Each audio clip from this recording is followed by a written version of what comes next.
This is James Randi, and you're listening to The Skeptic Zone.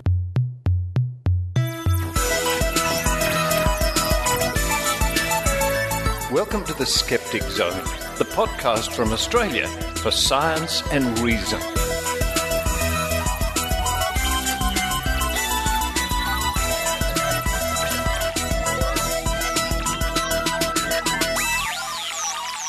Hello and welcome to The Skeptic Zone, episode number 315, for the 2nd of November 2014.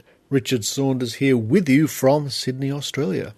Coming up on this week's show, an interview, a chat, a dialogue, an interchange of ideas. I think you get the idea with James the Amazing Randi, who I Skyped just the other day. Now, as you know, James Randi is touring Australia.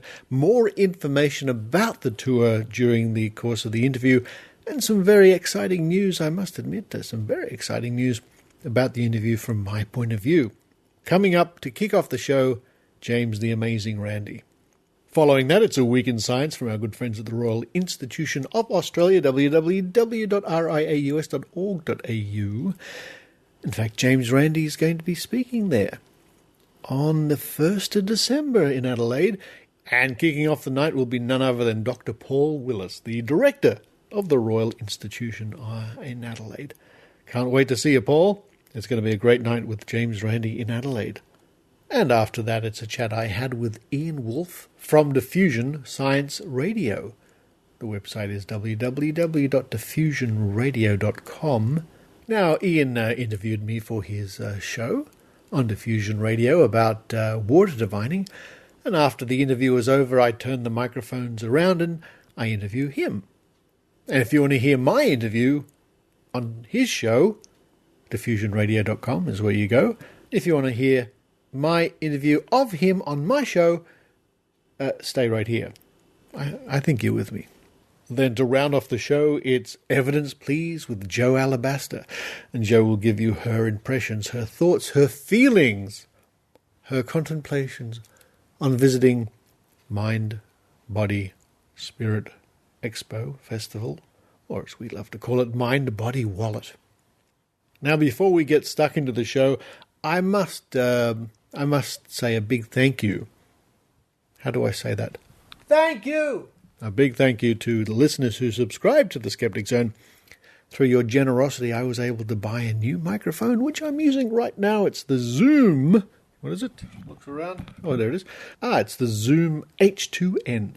Now, I've been using the Zoom H2, its predecessor, for many years on the Skeptic Zone. I still have it. It's a great microphone. The Zoom H2N gives me more options, including being able to record off my computer or off my iPad into one channel and my voice onto another channel, and it mixes it all very well.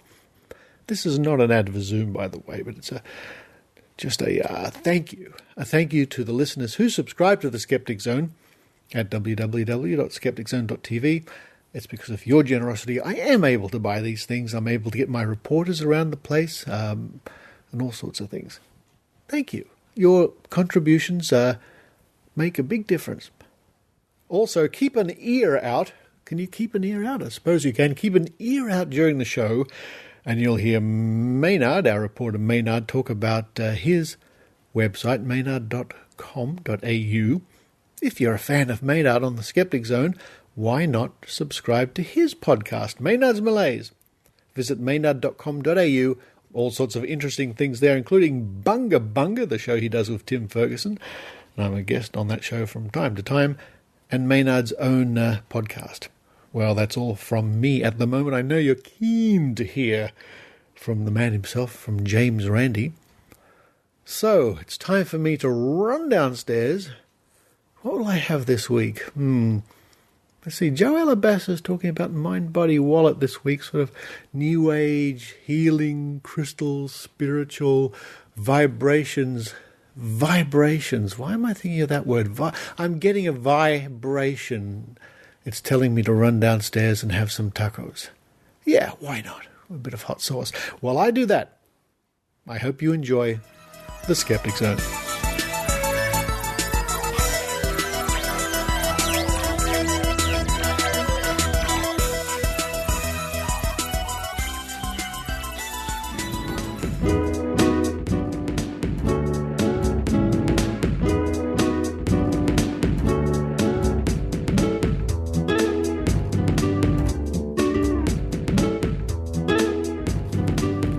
joining me now all the way from Fort Lauderdale in Florida. I'd like to visit Fort Lauderdale one day. When I do, I'm sure I can drop in and have a cup of tea with James the Amazing Randi. Hello, Randi. Hello, Richard. Good to see you. And you're a little fuzzy, but you're always a little fuzzy. I am always a little fuzzy. Just for the benefit of our listeners, we're actually videoing each other at the moment. You're looking hale and hearty, and you've recently had some eye surgery, I understand. Yes, I had cataracts removed from both eyes at different parts of the 2-month period, but it's very successful, I must say. I'm seeing things oddly now. I'm seeing one image here, slightly tilted. But I will have glasses prescribed for me to remedy that, and it's really remarkable what they can do. They actually tore out my lenses in my eyes, and everything looks much prettier now. The sky is actually blue, and plants I see are green mostly. Wow, that's astonishing. I finally got it fixed. I should have done it a couple of years ago, but didn't get around to it. But now it's done, and hey, here we are.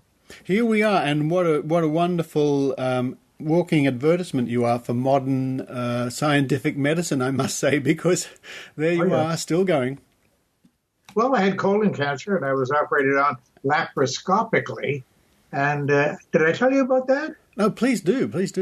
Well, you made an awful face when I said that. What they did is, laparoscopically is with minimum invasion of the human body. You see, and what they did was they punched one hole in my tummy, and then about 4 inches away they punched another hole. They put a camera in through one.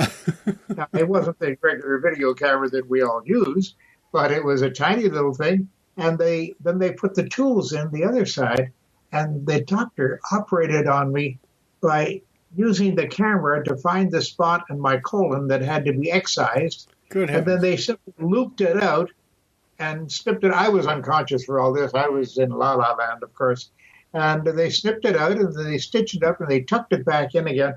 And Richard, the operation didn't take more than 20 minutes or so, I'm told. And they put a Band-Aid on me. Now, that is 2 Band-Aids, but 2 Band-Aids on my abdomen and sent me home right away. The part that hurt most of the operation was removing the Band-Aids. Talk about an extreme close-up. Yeah, oh, yes, indeed. Yes, no, it's wonderful what they can do now, these laparoscopic operations. In fact, all of the sort of thing they're doing. They opened up my eyes and they tore the lenses out, and they put plastic lenses in instead. They're never going to go bad, I hope. I hope they have a lifetime guarantee. Yeah, well, at 86, they're pretty safe on that. But no, it is remarkable what medical science is doing and can do now. It just is remarkable. And it's one of the things, of course, you stress, I know, in your public talks, and we'll get to some public talks you're doing in Australia in a moment, is that with all your years of investigating, well, the paranormal, certainly claims of alternative medicine come into this, and a lot of those are sort of intertwined with paranormal claims on the side. Oh, yeah.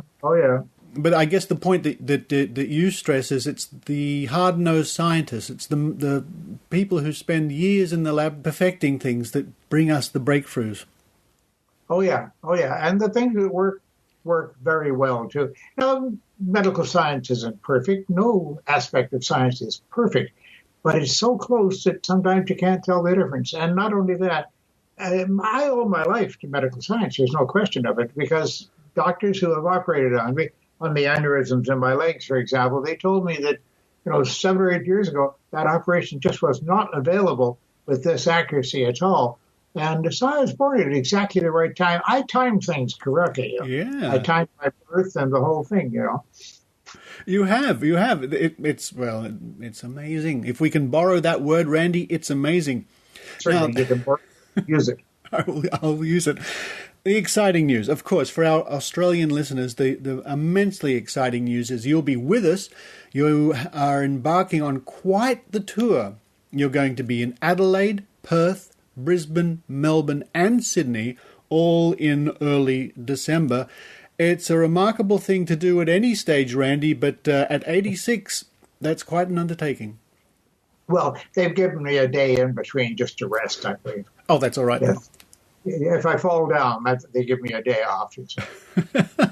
I'm glad to hear it. And the exciting news on a personal level for me, apart from the fact that we can catch up again, which we do all too rarely being on different sides of the globe, is that I've been engaged to join you on your tour. And in fact, I'll be hosting the shows in Adelaide and Perth, and I'll be introducing the shows in Brisbane, Melbourne and Sydney. Randy, we're going to have a fine old time, I think. Oh, yeah, we will indeed. And my good friend Maggie is coming along with us. She is going to sort of hold my hand in the plane or something like that. I don't know exactly what her function is, but she's going to sort of look after me and make sure I don't fall down too badly. Excellent. Well, there'll be a couple of us then keeping an eye on you, making sure you don't party out too late and bend too many spoons along the way. Yeah. The spoon bending thing is, I'm developing huge biceps in these arms, just bending spoons. We'll save the best for the live shows, I think, Randy. We'll certainly be discussing all sorts of things. But I think the key part of the event, well, there are two parts to it, I must say. It's the chance for the audience to hear from you personally, because there'll be a part of the show which is what they're going to call the fireside chat, where at some stages you and I will be discussing your life and adventures. But the flip side is, and the other attraction is the showing of the documentary An Honest Liar. This will be a first for Australia. We've shown it pretty well all over the United States and in Canada. In Canada, it's already been released as a documentary film for the documentary film stations and theaters, of course, and it's shown in England and some parts of Europe as well, to great acclaim. And I say that freely because the reviews and the prizes we've been getting, all kinds of awards as leading film of the something or other, So it's hey, I better collect some in Australia or I'll feel very badly. So please try to help me out, would you? I'll do the best I can, Randy. I'll do the best I can. It is a tremendous documentary. I've seen it a couple of times myself, and I'm not just saying it's a tremendous documentary because you're my friend and you're touring and all the rest of it. It really is a wonderful piece of work. And wow, does Australia feature in your documentary? Randy, you have such an affinity for Australians and all the things you've done out here. It's quite remarkable. Yes, I'm very fond of Australia, as I'm sure you... Australia. As you know, I'm sure, Richard, and it's always good to have you come over and visit us, sometimes for our amazing meetings and sometimes just to chat for a while. But I must say I have a certain affection for your whole continent there. I've always gotten along very, very well. My good friend Dick Smith and Philip Adams, for example, and others. I should have mentioned those two because now I have to mention everyone. But forgive me if I don't. But I have so many friends there in Australia, and I'm very happy to know that they're waiting, and I hope with a certain amount of enthusiasm for my appearance. Oh, you can bet your bottom dollar on that, Randy. It's going to be quite an adventure, as I said before, and you have such a love for Australia, and wow, you're going to be seeing just about all of it on this upcoming tour. It is quite remarkable the lengths that the tour will cover, the breadth of the country, so to speak. What do you think people coming along to view the documentary on the big screen have the chance to ask you questions, and there's even a chance to chat with you on a one-on-one in some situations. What do you think people are going to learn from this evening, Randy, watching the documentary, having a chance to chat with you? I think they'll learn, Richard, that even semi-celebrities like myself, we have some things to hide, and some secrets are revealed, as you know, on that film, that don't embarrass me one bit, not at all, but they sort of they give the viewer something to think about, and it looks a little awkward at one point there, but we finish up very nicely, and I only regret that Davey, my partner, can't be with me. He's not only occupied, but very, very occupied with his artwork and such, so he can't make it, unfortunately, but he certainly will be sending his best wishes along, and perhaps even joining us by Skype, because this Skype thing is just remarkable, is it not? That would be fantastic, and please pass along all my best to him. We only catch up. I only see him and you realistically maybe once a year. That's just the tyranny of distance, I guess. Yeah, well, we don't start the amazing meeting, you see, until you show up, Richard. It's a general rule. We miss you every now and then, but we make contact often enough. I do appreciate that, Randy. I always have a wonderful time at the Amazing Meeting, as you know, which is, we see glimpses of the Amazing Meeting in the documentary too, and so many other things. And as you say, there are some secrets and surprises in the documentary that I didn't even know about, so I was quite spellbound watching this documentary. Oh, yeah. I'm sure our friends in Australia who'll come along to see you in person, see the tour, will agree with me. For tour dates, ladies and gentlemen, all you have to do is visit thinkinc.org.au, where listeners can find out details about the evenings, and you can, more importantly, buy your tickets. It's Monday the 1st of December in Adelaide, Wednesday the 3rd of December in Perth, Thursday the 4th in Brisbane, Friday the 5th in Melbourne, and winding up the tour, Sunday the 7th here in Sydney. No, it's going to be very interesting because I'm certainly hoping, I know I'm going to have a lot of people who come to me with hand outstretched, and I probably won't remember them at all from years back, but they'll remember me and they'll tell me quickly, I'm sure, who they are and what they are, and that's always a pleasure to know, and always a pleasure to see old friends. And there are many old friends in Australia, I can assure you. James Randi, we can't wait. It's not long now. Listeners, here's your chance. Take advantage of this opportunity if you're in Adelaide, Perth, Brisbane, Melbourne or Sydney. Please take advantage of this opportunity to see James the Amazing Randi live in person. Randy, you're looking well. I'm glad medical science is doing wonders for you. Steel yourself for the long trip, and we'll see you soon. Okay. Thank you, Richard. It's always good to talk to you, and we'll look forward to seeing you in person not too long from now. Okay? Bye for now.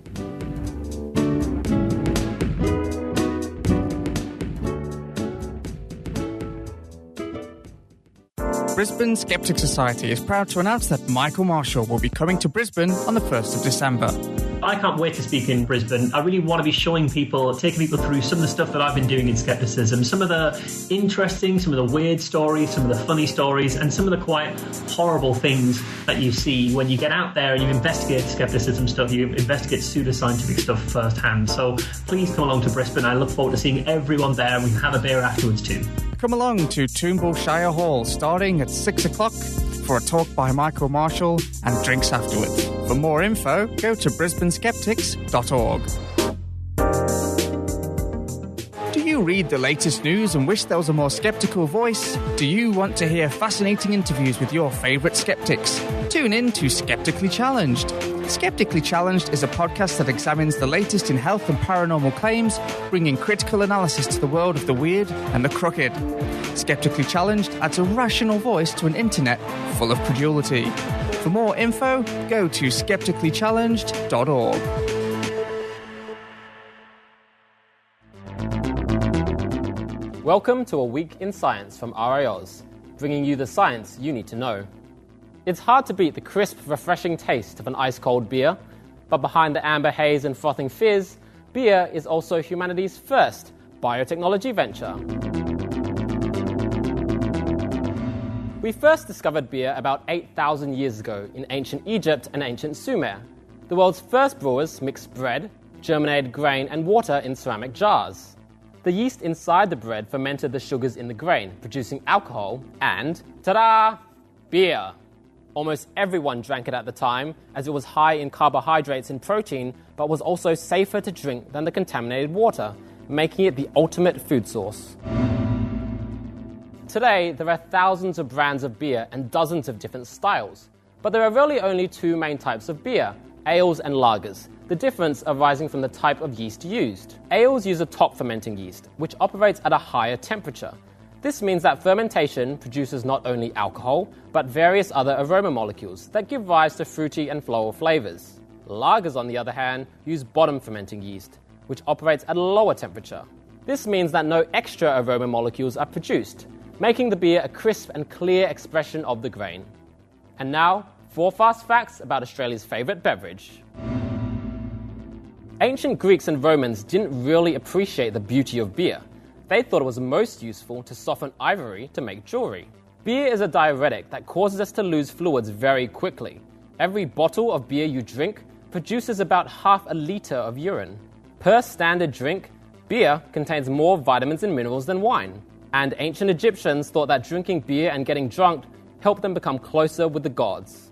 That's it for this Week in Science. For more information on beer, go to the RiAus website, riaus.org.au. Follow us on Twitter at RiAus and like us on Facebook. I'm Nobby Leong, and we'll catch you next week. On maynard.com.au. Hi, this is John Waters, and I'm here with Maynard. What's the number one thing you hate right now off the top of your head? The number one thing I hate right now probably is New Age really gets on my nerves. Hippies got on my nerves in the old days, but now new ones? Oh, God, do we have to go through this again? Well, what was the problem with hippies? Like, not enough action there for you? Well, I had long hair and everything. I think I was a yippie. I was all for the demonstrations and everything because they were good parties, you know. I never wanted to sit in the mud with Joan Baez and Woodstock with illegitimate children, and I don't know. To me, it sounded like a horrible way to spend the evening. On maynard.com.au. AU!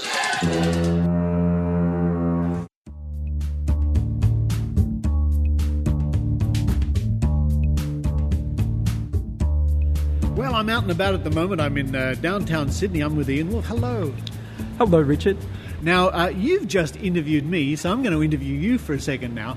You asked me to come along and be on your radio show. What's that? Diffusion Science Radio, which can be heard on diffusionradio.com. Diffusionradio.com. And you do science reports and bits and pieces? Yeah, weekly science and technology show.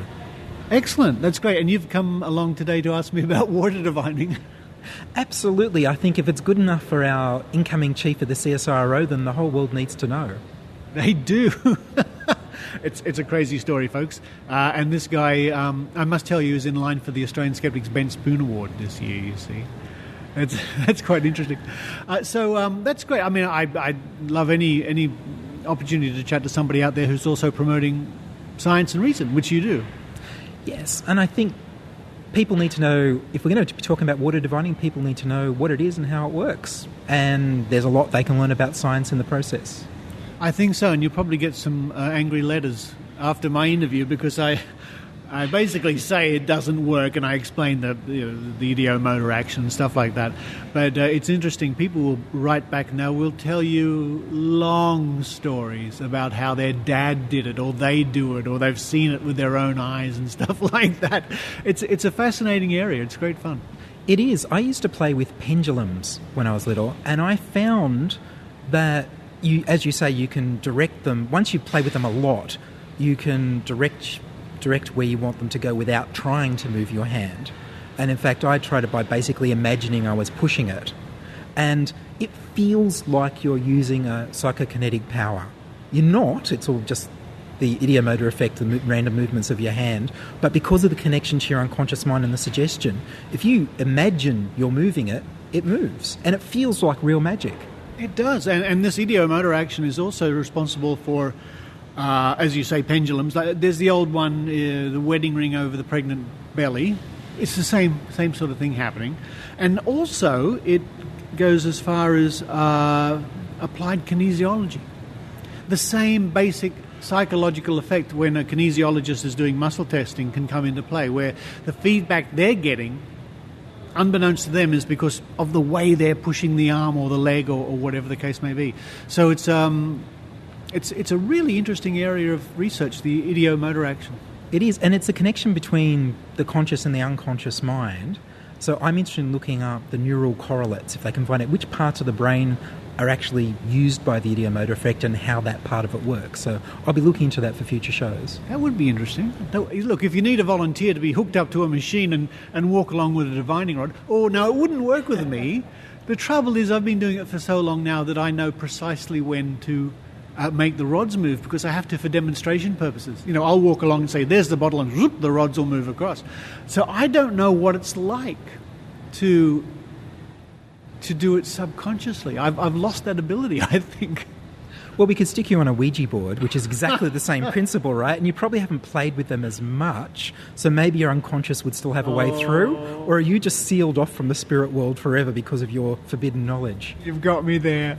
I'm afraid I'm a lost cause. You've got me. Ian, great to catch up with you, and good luck. And that website again is? www.diffusionradio.com.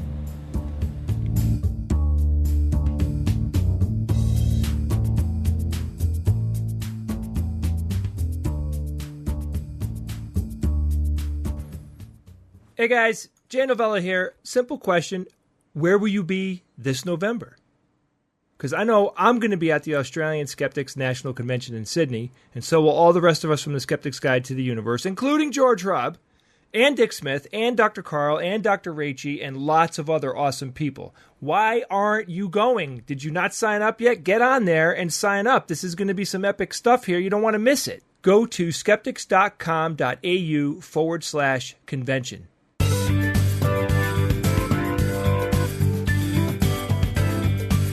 What we want is some more evidence, please. Here's Jo Alabaster.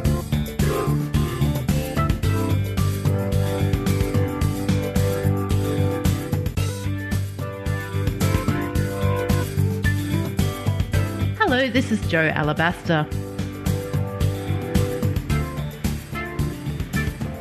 Well, last week, Iran, Alethea, Richard and I all put on our tinfoil hats and headed to the Mind, Body, Spirit Festival at Olympic Park in Sydney. Mind, Body, Spirit, or as we refer to it, Mind, Body, Wallet, is a 6-monthly event held in Melbourne, Sydney and Brisbane, and is Australia's largest, most popular health, wellbeing and natural therapies event. Now, if you're skeptically inclined, I think that there's a lot of value in attending these sorts of events. They offer a first-hand view of what's out there in the world of alt-med woo at the moment, so it's a good chance to familiarise yourself with what's currently popular. And let me report, juicing is in, raw food is in, gluten is still out. If you're the sort of person who pens letters and complaints to the TGA, ACCC and Fair Trading, you're likely to find a few doozies to follow up on. And if you're curious about the perspectives of those who subscribe to the pseudoscience-y notions of orgone energy, astrology, negative ions and homeopathy, there are plenty of stallholders who are more than happy to have a chat with you, though occasionally less happy when you ask them a few too many politely phrased questions about evidence, mechanisms and clinical trials. So don some comfy shoes, align your chakras, people can help you with that for just $60 a session, and let me take you on a journey around Mind, Body, Wallet. The venue, a large convention hall, was packed. Over 200 exhibitors had booths set up, there was a performance stage, an area where speakers gave talks, plus 2 seminar rooms away from the hall, a corner of the hall sectioned off with psychics giving readings, a demonstration kitchen with audience seating, and a food court. We opted to walk around and focus on the exhibitors in their stalls, but to give you an idea of what sorts of talks were going on, here's a random selection of topics. Why personal care products make you fat and affect your hormones and what you can do about it. Shifting past life patterns using meridian tapping and resonant essences. Sick building syndrome and EMF, their effects on the body. Quantum physics and the supernatural realm. Replenishing your life through cellular regeneration. And emotional release with lymphatic draining. While in the soul kitchen there was organic raw artisan cane healthy chocolate making, and yeah, that's a single title, whole foods and superfoods for vitality, and apple cider vinegar recipes. The performance stage offered such gems as power animal retrievals, messages from the spirit world, Tibetan tantric chanting, and drumming. Lots and lots of drumming. The drumming. On to the exhibitors. The first stall we approached was festooned with printouts of odd claims, reproduced from the esteemed medical journal of all caps, such as, an eczema patient greatly improved after avoiding citrus fruits.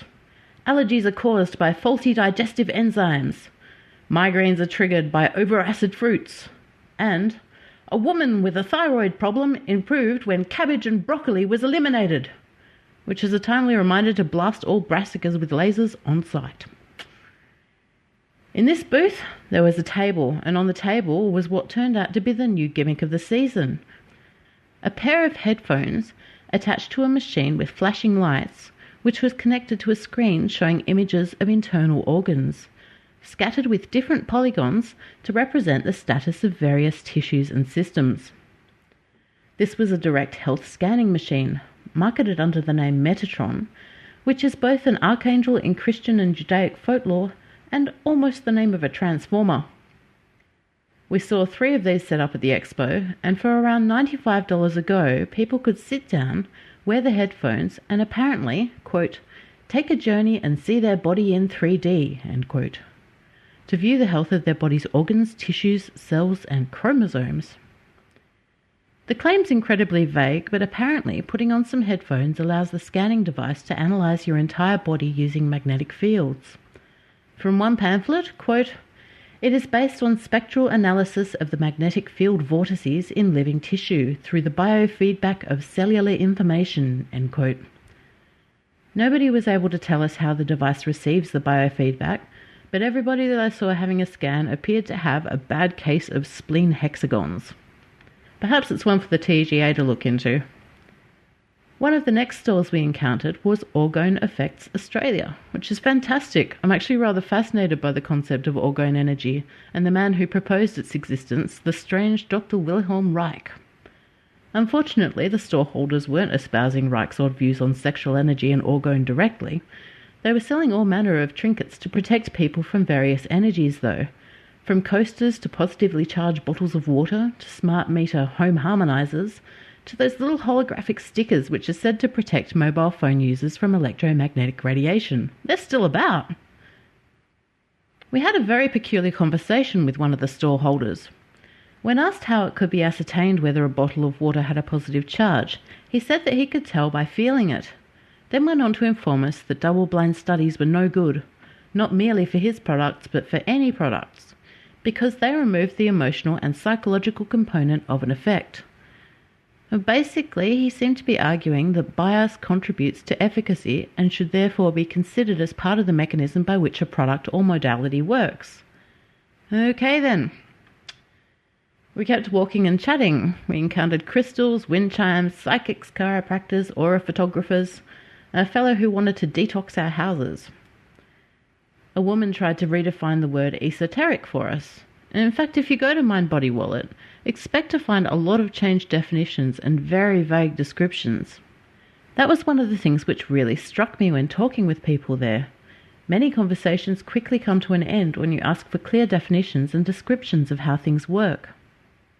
One of the highlights of the day for me personally was finally running into John, the wax art reader, who I'd been hoping to check out for quite some time. John is a psychic medium, and the medium he uses are wax crayons. He invites people to select some colours which appeal to them from a board of little wax blocks, applies the wax to paper, melts them with a little hot iron, and then uses the resulting picture to conduct a reading for you, and you get to keep the picture. I'm a fan of the unusual, and his methods strike me as refreshingly different, so I was curious to have a chat with him. I happened to catch him during a quiet moment, and he gave me quite a treat. He held out a selection of laminated bookmark-sized pieces of card with coloured foiled finishes, and asked myself and Iran to select one each. On the reverse side of the card were some melted smudges of wax, which he used to tell us something about ourselves. My wax colours were green and blue, which represented heart and communication. John told me that I have an awful habit of speaking from my heart and putting my foot in my mouth, and that I ought to process things more with my mind before I say them. As such, I am reading this report from a script. Iran got blue and aqua and is currently in a learning phase of his life, which frankly is a little generic and relatable. But still, I was very happy with our experience with John. We got free bookmarks. On the topic of the unusual, I was also delighted to find a comparatively unadorned booth with a table containing a fishbowl full of leeches. The leech chap, who also practices Reiki, kinesiology and hypnotherapy, wasn't there, but the woman who was attending the booth explained that the free-range leeches that I encounter in the Blue Mountains aren't doing me any good because they're infested with parasites, but their factory-farmed leeches are fine and contain enzymes. Now, leeches do actually have legitimate medical uses, in particular in microsurgery. However, I'm not convinced that they're the ideal treatment for ear infections, vision problems, and hernias. The leech therapist also lists hemorrhoids in his list of areas in which leech therapy has insisted people to improve their well-being. I'm not going there. There is so much to see and amaze at Mind Body Wallet. I've only touched the surface here. I strongly recommend that you check it out for yourself if you're in the least bit curious. The next one is being held in Melbourne from the 14th to the 16th of November. Then they'll be back in March, May and June next year. If alternative medicine and bizarre claims trouble you, Mind Body Wallet can be turned into an opportunity for action. Talk with storeholders and find out what they have to say, collect their literature and follow up with the relevant authorities. If you want to see all manner of psychological phenomena in action, it's a great place for people watching. And if you have hemorrhoids, don't sit down in a swamp in the Blue Mountains. And perhaps have a chat with your GP instead.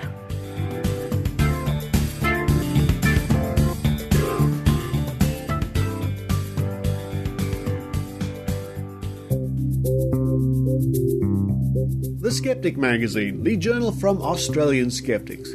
Subscribe online to the world's second oldest skeptical magazine. Visit www.skeptics.com.au and click the publications link.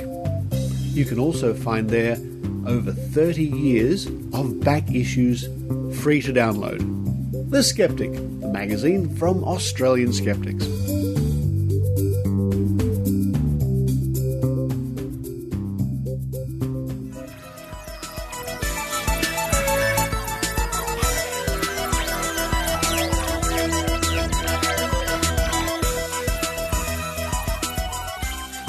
Thank you for listening to the Skeptic Zone this week, and that website again. For more information about James Randi, an evening with James Randi and myself in Adelaide and Perth, and I'll be introducing the evening in Sydney, Melbourne and Brisbane, thinkinc.org.au, and that's thinkinc.org.au. And also a big shout out to my friends at the Skeptic's Guide to the Universe podcast. I was a guest rogue on their latest episode, so if you listen to the Skeptic's Guide or you subscribe, you'll know that. And if you don't, why not check it out, the Skeptic's Guide to the Universe podcast. And we can't wait to see all the rogues out here in late November, for the Australian Skeptics National Convention. Tickets are still on sale. But for this week, this is Richard Saunders, full of vibrations, full of spiritual chakras and vibrations and quantum energies. And I was at a street fair today, folks. I went to the Double Bay Street Fair, and I came across some interesting things. One stall was selling chakra balancing crystals. And as I walked past, I swear my chakras went out of balance. It's very disturbing. For this week, this is Richard Saunders, signing off from Sydney, Australia. You've been listening to The Skeptic Zone. Visit our website at www.skepticzone.tv for comments, contacts, and extra video reports.